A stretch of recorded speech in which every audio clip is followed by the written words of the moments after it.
Hello and welcome to From No Crypto to No Crypto. This is Blockchain Wayne with another cryptocurrency podcast. Today's episode brought to us by Concierge Club, mobile private key wallet, and point of sale solution, helping to make crypto safe, easy, and overall process more efficient while costing less, helping to make cryptocurrency mainstream. All right, guys. So today, my focus is always on projects that help to bring crypto to the forefront, help get it in front of people that may have not heard about it, may have not heard about it in the right way. So today I have a special guest interview with us, Mr. Richard Maldonado. Richard is the producer of Crypto Kings. It is a Bitcoin movie. And kind of without giving too much info, I'm going to let Richard kind of explain the project. Richard, thank you for joining us today. I appreciate you taking the time to hop on and following this project for a good little while. So thanks for joining us. Thank you, Wayne. I'm really excited about being here because just like your intro said, that I see myself as a trailblazer, innovator, and the reason why I sought to do the movie is to do exactly what you stand for, to introduce blockchain Bitcoin to America, mainstream, and to help with that mass adoption. And it's just all new territory, as you know, even though Bitcoin's been around for 10 years. It's just, I knew if I did a movie that would help gain a little bit of exposure here in the American market. And there's a couple of reasons why I was inspired to do that. And that really does factor into the American market of Bitcoin. Nice. So I guess let's start from the beginning, man. Where did this all start? Just the idea to do a movie, and how did Crypto Kings come about? Well, it really started from doing a lot of over-the-counter trades, OTC deals. Most of them are BS. They're just. It's amazing to me that even though America doesn't understand Bitcoin as much, the scammers do. They found a way to really tap into a system that's unique, and take your money, because the uneducated people will put money into crypto, and kind of that's the hard part, bridging that gap from fiat to crypto. And it's just amazing that these scammers have found a way to at least not do it, but at least get your money, and and then I realized that we started entertaining deals, offers from a lot of rich people, millionaires, billionaires, hedge funds, trying to basically corner the market and buy a lot of Bitcoin, these fantasy amounts of 100,000, 400,000 Bitcoin, even 1,000,000 Bitcoin. And that's not possible, Wayne. Those amounts, those are what we call unicorn deals. However, there's a conspiracy, as you know, with the big entities, hedge funds, the bankers themselves, J.P. Morgan, for example, Jamie Dimon denying anything about Bitcoin. Yet me and my partner were seeing these orders, these sell orders, call orders, we call them, buy orders, to crossing our desk with their corporate seals. Goldman Sachs, all of them, they denied anything about Bitcoin, but yet they're trying to scurry up a bunch of coins so they can, I guess, do a bump, dump and pump of the Bitcoin, buy it at value, discount, and then turn around and sell it when they're ready to release it. So that unknowingly to a lot of people, that's probably what's going on with Bitcoin value right now. A lot of these OTCs are private sales, and they're doing what they can to not register into the main cap rate of the blockchain. So the money's not coming in. And when Bitcoin hit 19,000 like it did, I was watching the cap rate. I think it reached almost $750 billion. And then that was the cryptocurrencies as a whole. Bitcoin was about $250 billion at the time. And then when the Chicago CME and CBOE came on board for Bitcoin futures, I saw that cap rate start diminishing by $100 billion. And so the Bitcoin went into Wall Street of America, and they haven't put that money back in yet. These contracts were supposed to expire. The money never went back, and so therefore the value is what it is. And my partner kept saying, "Man, this would make for a movie. We should film this." So I started videotaping that stuff, our conversations, meetings with billionaires, but here in California and in Los Angeles, we had that suburb, the famous 90210, which is the zip code for Beverly Hills. And what I quickly discovered is it's those people that live there want Bitcoin. They know it, they know about it, and it's a store of wealth for them, and they love it, but the rest of America doesn't. So I needed to put together a storyline that created the Bitcoin world, the Lambo land, and voila, I have a movie. Nice. So, where are you at currently when it comes to production, as far as like what stage of the game? I've kind of seen some of it progress online, but just let our listeners know kind of where you at with the progress of the movie. Well, here's the thing. I like you said, you've been following me online for a minute, social media, and I was inspired because I was into network marketing of mining, Bitcoin mining, and I started doing these videos, presentations, and stuff like that. And what it led me to is, getting into Bitcoin changed my life. As far as my being able to come out of this shell that I was in, to be able to even do interviews like this. I'm very confident and passionate about Bitcoin like you are. I see the need, the technology in it. I understand it, and therefore people ask me questions to like break it down, and I've become inadvertently a teacher and educator of it, bringing awareness just like you are, Wayne. And my journey has been the support that I've got is that people enjoy watching the journey to success, we'll say, and from there I'll try to post motivational success tidbits that I come across as I realize that I'm leading the way in this journey, right? And people are just giving me accolades, saying, "Wow, we really enjoy seeing your progress." So that's the reason why I'm doing it. But so what we're doing, to answer your question, is that you're seeing the beginning stages of what it takes to put a movie together. Right now, because we're saying we're in a movie, people don't understand where we're at if they haven't been following. So it's just a chronological journey, the genesis of what it takes to start a film production.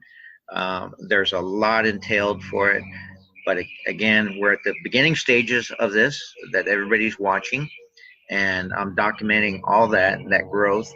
And we are in a stage where the film script, the storyline that I wrote, was circulated among some people in Hollywood. And what happened was, how I got my break was that some of these people, like I was saying, in Beverly Hills, Hollywood is where the business is. Beverly Hills is where the deals are made, because that's where all the money's at. And they're just neighboring cities. I don't know if you've been to LA, but Beverly Hills is kind of next door to Hollywood. So Hollywood's very commercial, and the studios are out there. But if you want to live and you're living large, you live in Beverly Hills. So along with these over-the-counter trade deals, scenarios, I met a couple of people that were into Bitcoin, and we talked about the story, and they took it to the right people, and I have a production going on. So the script, they hired a script writer, and the script is completed. It's licensed, and there's where we are. The next round will be for we're doing crowdfunding, which is kind of like an ICO, to us, but it's really an IPO. That's where the ICO started from, the initial coin offerings, and that's a whole nother subject. But I do have a crypto, as you know, the Moviecoin. That was um, I was inspired to go to Waves by our mutual friend Daryl DiPetrio, and I developed a coin on the Waves platform. So I got two things going on. I got crypto, and I got the movie supporting the crypto, and I have a production deal that merges both of them together. So this IPO that we're talking about and this crowdfunding is in the form of in Hollywood. Crowdfunding is done all the time for movies. I didn't know this, but I'm learning. And again, you guys are with me on this journey of what it takes to put a Hollywood film together.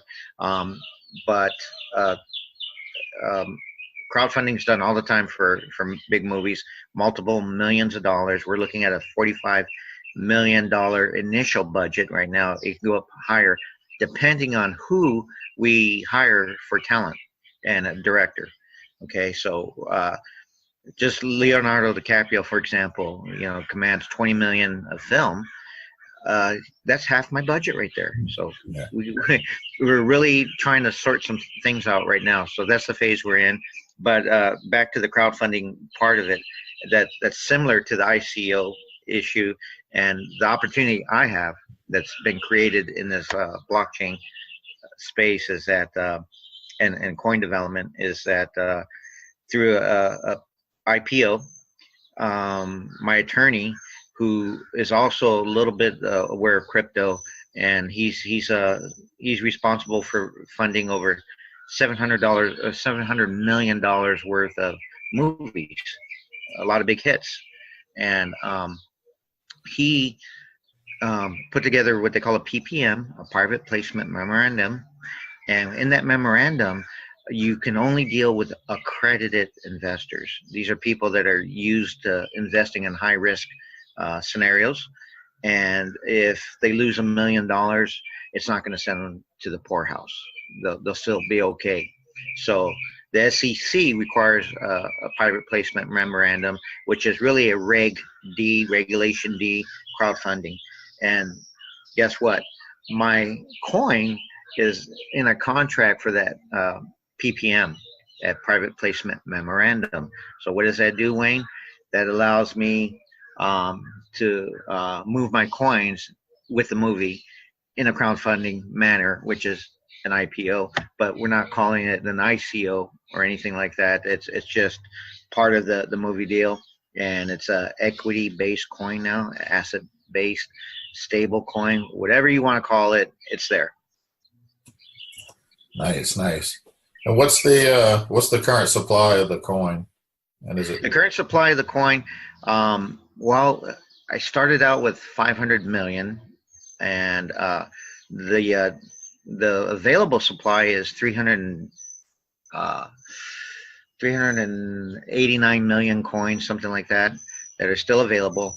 But I launched that many coins to try to keep the price down. Okay, so right now the coin's valued about 70 cents on the Waves DEX, decentralized exchange. I get a lot of people that try to beat me up for that. Oh, they sound like they know a lot. Oh, where's your coin housed at? I'm like, well, it's on the Wave system. What's Waves?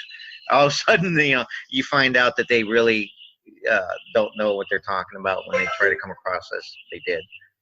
But yeah, the coin, as you know, is on DEX, decentralized exchange, which has many, many, many benefits.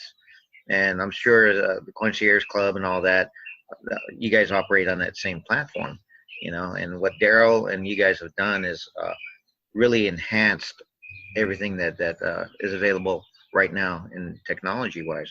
So it's a big thing, and more people need to hear about this. I know what's available actually. Yeah. The Waves platform is it's phenomenal, and people don't realize that your Coinbases and your Binances. I mean, those are big exchanges, but decentralized exchanges are really going to be the wave that's going to revolutionize crypto, because we've all heard of. I mean, well, many people, if you study the history of Bitcoin, the Mt. Gox scandal was based on a centralized exchange, where you don't control your own crypto, and then most recently, which ended up seeming to be an exit scam, was a Canadian exchange where the owner died.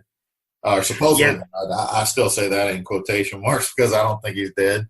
But the owner supposedly died, and no one could access the crypto, right? Whereas, right. you know, people need to understand you hold your private keys, you hold your private seed, you basically own your crypto. So the Waves Yeah, Exchange is a phenomenal place to start. it is. It is. And then a lot of people don't realize. Um, Again, everything's in development for us as the technology is there. That we, as teachers and educators of it, have to find ways to explain it.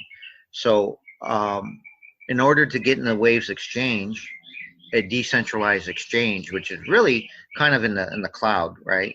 Um, and it's really hard to hack. But the only way into the exchange is via the Waves wallet. That there's no other way. So I'm getting a lot of resistance from Bitcoin enthusiasts that have blockchain wallets or any other kind of wallets, and you need a Waves wallet even when you go online on a computer. But most likely everybody's using a phone, so automatically they associate wallets with their cell phones. But in order to go online and log in, you need to and access the exchange or the whole platform. You need a Waves wallet. So the Waves wallet is the gateway into doing everything you need to in crypto. And a lot of people, Bitcoin enthusiasts, don't understand that. They're like, why do I need a Waves wallet? Well, not only that, but the other benefits, the benefits of being able to hold and pair, transact. Well, I didn't even know the number. I mean, I know with you guys, it's just astronomical what those numbers are. But currently, I like to just keep it kosher and just say you can trade at least 250 altcoins in addition to just Bitcoin. And other blockchain wallets are limited to maybe the top four, maybe five big or cryptocurrencies if you're lucky. So a lot of people still just don't know the benefits of having a Waves wallet. Yeah, yeah. And not only that, I mean, it's one of the few decentralized exchanges that you can trade from your phone. Um, Right. Anytime, 24 hours a day, 7 days a week, no limits. And as you know, the another misconception is that the governments control Bitcoin and they're going to shut it down, the internet, all that stuff, and that's hogwash, Wayne. Uh, but there's some truth to this a little bit. If people can just understand that, I'm trying to find a way to put this, that Bitcoin and all the other cryptos are decentralized, truly decentralized. And we really don't want to talk about Ripple, but we can if you want. But uh, again, the entities, the governments can regulate and put into place things that laws that affect the infrastructure, the support, how you get Bitcoin, how you move it publicly outside of its blockchain. And there's where we're having our issues. And again, even though I've explained a lot of this in a technical form, the movie is nothing like that. It's pure entertainment. Uh, um, we can talk about that if you want. So go ahead and ask me some yeah, questions. tell me a little bit about the backstory. Just a general overview of the movie and the genre it's going to be in, and kind of what the focus is going to be. Okay, so yeah, the genre and focus. It'll be a action-packed, suspense thriller. Think of Catch Me If You Can, movie with Leonardo DiCaprio.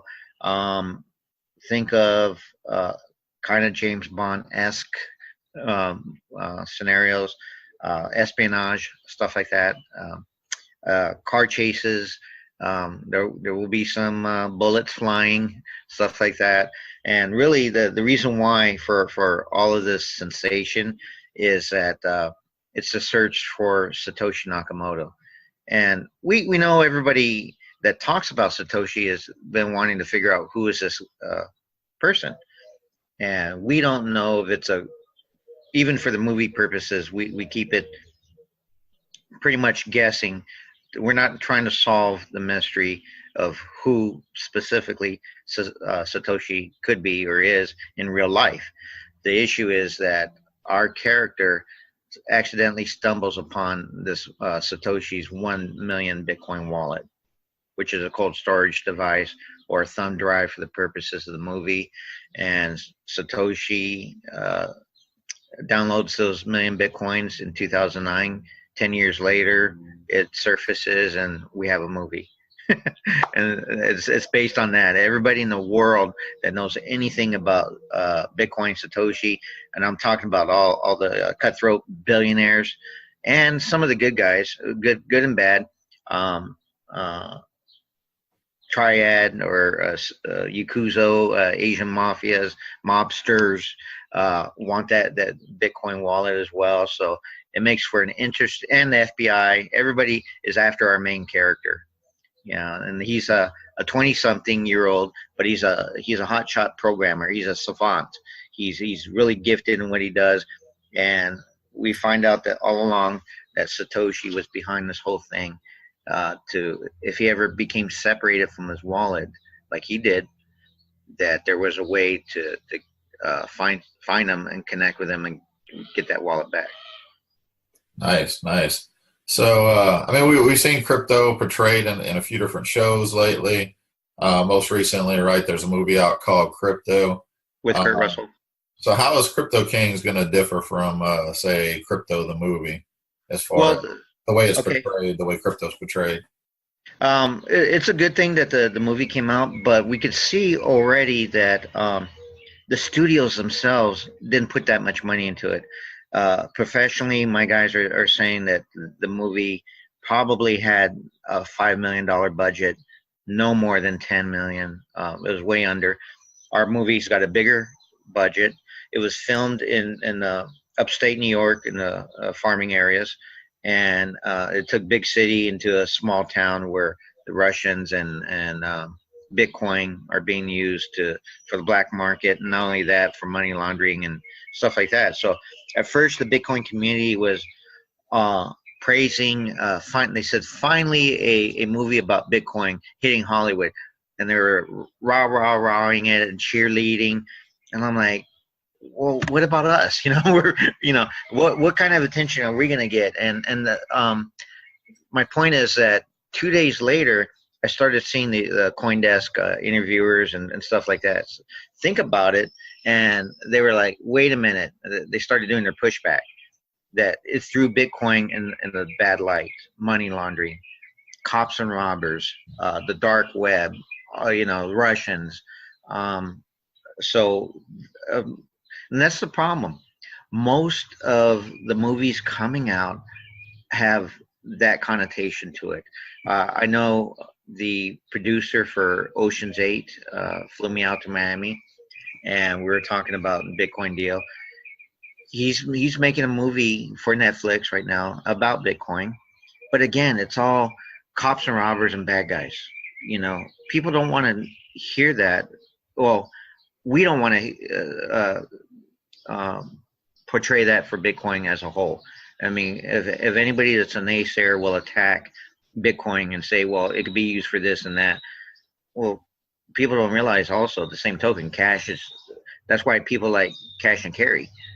There's no record of a transaction, and no, I don't want a receipt, So people don't really know what they're talking about again.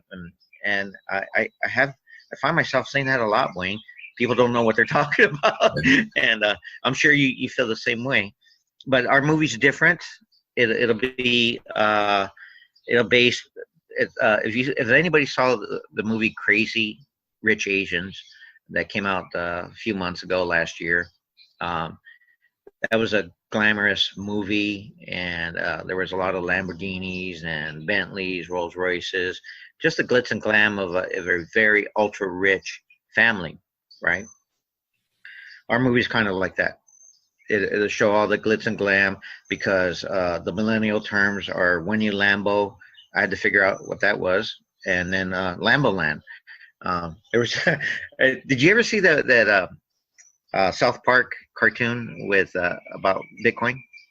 No, I haven't. Oh, I gotta send it to you. Okay, It's about Bitcoin and Lambo Land, and it's just hilarious. So again, and just seeing that little video inspired me to write little elements for the movie. So again, it's about Bitcoin. It's about its creator. It's about just all the benefits that people are experiencing with Bitcoin, but they're conflating Bitcoin with money, and it's just more than that. You know, you and I probably think of terms of like 10 Bitcoin instead of what is that, $50,000. You know, or I have a lot of people saying, well, how can I get in and become rich? I don't know how to answer that, you know, because you already see where their mindset's at. So that's how our movie differs. It'll differ because crypto was filmed in a small town, and you got Bitcoin just being manipulated there. But ours will be an international movie, filmed in Dubai, filmed in Singapore, filmed in Hong Kong, and Las Vegas and Los Angeles. That movie didn't do that, and we're just going to expand the whole view of it, like unlike any other movie will do or can do right now. Nice, nice. Yeah, you know, I when I was in New Orleans for the cryptocurrency conference, we had a speaker, a guest speaker. I don't know if you are you familiar with Crypto Finally? No. Okay. She does YouTube videos, music parody videos around crypto, but Oh. her video educates people. But her speech, her keynote speech, was very different than just talking about her videos. It was about how crypto has been portrayed in the media, and it starts back early in 2012, 2013 on a couple of sitcoms where it was more like nerdy, hackerish, nerd hacker type thing. And then it evolved to where now, like a lot of times when I've seen crypto on TV lately, it's been about like the show Blacklist. You familiar with Blacklist? Yes. It's crime series, right? So they mentioned Bitcoin a few times, but it's usually the criminals that are utilizing it. But it's starting to evolve to where it's going to become more about business success, and so it's good to see a movie like yours that's not going to portray it in a bad light, because as you mentioned, I mean, cash has been used. Whatever instrument criminals can use, they're going to use. It's not just because a criminal may have used Bitcoin in the past doesn't mean that this technology doesn't have huge implications as far as to what it could do. So, Well, that's the I guess as you know, Silk Road was the genesis for all that dark web stuff and Bitcoin. You buy anything on there, and the I was trying to get to a place in the movie that we're just trying to show the opportunity of Bitcoin and the benefits for it in a entertainment form, But we can't get away from Lambo Land, that's just synonymous with having a lot of Bitcoin, and so. And that's the beauty of it, that most of our millionaire friends that have become millionaires are very liquid. And so that means that we got a lot of people that can invest money or Bitcoin, I'm sorry, Bitcoin into some of these crypto projects. And that's what we're trying to do. And we're just going to be different. We're going to put a positive spin on it, even though we're going to have action, drama, suspense, shootings, car chases, near misses. I forgot to tell you that one element of the movie will be something we call the Four Horsemen. I know it sounds kind of negative, but I got that also from the movie Now You See Me, magic movie that came out last year. Well, part 2 did last year. And they were called the Four Horsemen, but there's some argument maybe we should just call them the Guardian of Bitcoin. So these are people that try to regulate, along with Satoshi, that Bitcoin's going to go the way it needs to in a positive way. So that's another element to the movie.